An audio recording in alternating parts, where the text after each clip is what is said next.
टाळ मृदुंगाच्या गजरात, गोमातेच्या जयघोषात आणि पारंपरिक वेशात डोक्यावर कलश घेतलेल्या महिला व पुरुष मोठ्या संख्येने कलश यात्रेत सहभागी झाले।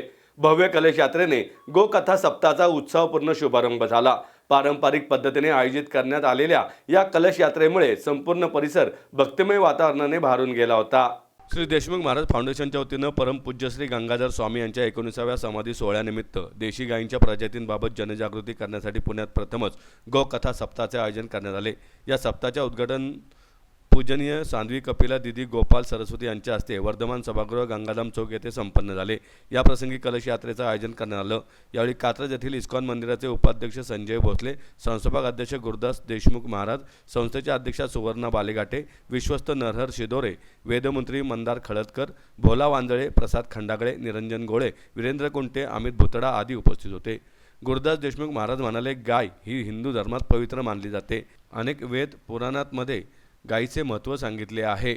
देशी गायींच्या प्रजातींबाबत जनजागृती करण्यासाठी पुण्यात प्रथमच मोठ्या प्रमाणात गोकथा सप्ताहाचे आयोजन करण्यात आले आहे।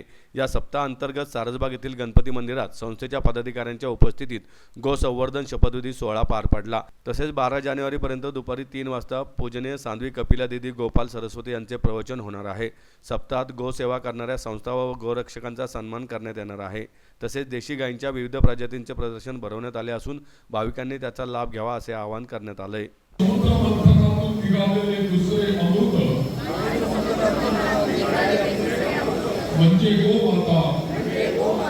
या गोमातेचे भारतीय समाजाच्या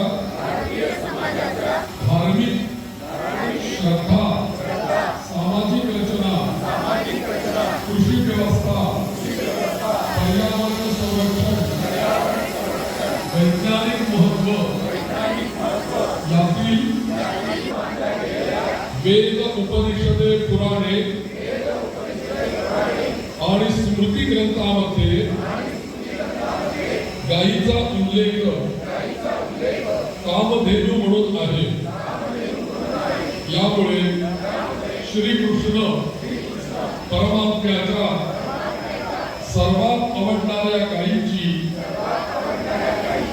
पूजा ही केवळ